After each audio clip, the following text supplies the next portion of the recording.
തദ്ദേശ സ്വയംഭരണ സ്ഥാപനങ്ങളുടെ പ്ലാൻ ഫണ്ട് വെട്ടിക്കുറച്ച നടപടിയിൽ സംസ്ഥാന സർക്കാരിനെ ആശങ്ക അറിയിക്കാൻ പാലക്കാട് നഗരസഭാ കൗൺസിൽ യോഗത്തിൽ തീരുമാനം.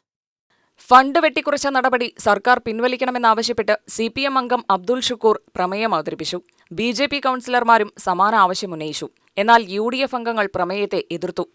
വികസന പ്രവർത്തനങ്ങൾ മുരടിപ്പിക്കുന്നതാണ് സർക്കാരിന്റെ തീരുമാനമെന്നും 42 കോടിയോളം രൂപയാണ് വെട്ടിക്കുറച്ചത് എന്നും ഭരണപക്ഷ കൗൺസിലർമാർ ആരോപിച്ചു. ഇത് നഗരസഭയുടെ എല്ലാത്തരം വികസന പ്രവർത്തനങ്ങളെയും ബാധിക്കും. പദ്ധതികൾക്കായി 4 കോടി രൂപയോളം ഈ വർഷം നീക്കിവെക്കേണ്ടതുണ്ട്. നിർബന്ധിത പദ്ധതികൾക്കായി 3,96 ലക്ഷം രൂപയും വേണം.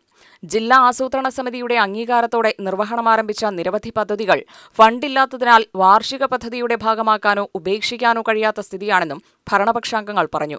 എന്നാൽ കഴിഞ്ഞ LDF സർക്കാരിന്റെ കാലത്ത് തദ്ദേശ സ്ഥാപനങ്ങൾക്കുള്ള ഫണ്ട് വെട്ടിക്കുറച്ചിട്ടുണ്ടെന്ന് UDF കൗൺസിലർമാർ പറഞ്ഞു. ഇക്കാര്യം യോഗത്തിൽ അധ്യക്ഷനായ നഗരസഭാ ചെയർമാൻ P. സ്മിതേഷും ചൂണ്ടിക്കാട്ടി. കഴിഞ്ഞ സർക്കാർ ഖജനാവ് കാലിയാക്കിയതാണ് പ്രശ്നമെന്നും UDF അംഗങ്ങൾ ആരോപിച്ചു.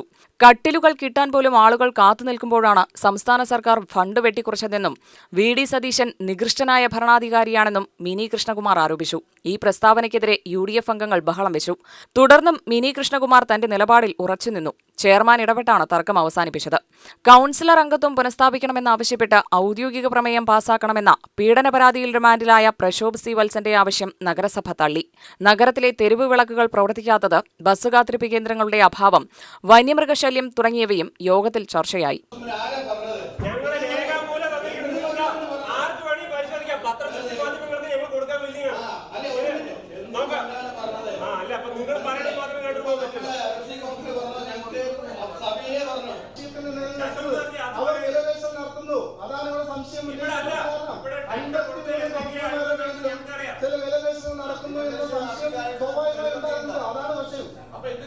എത്ര ഇലക്ട്രിക് പോസ്റ്റിൽ എത്ര ബൾബ് സ്ട്രീറ്റ് ലൈറ്റുകളുള്ളത് 14,500 ആണ്.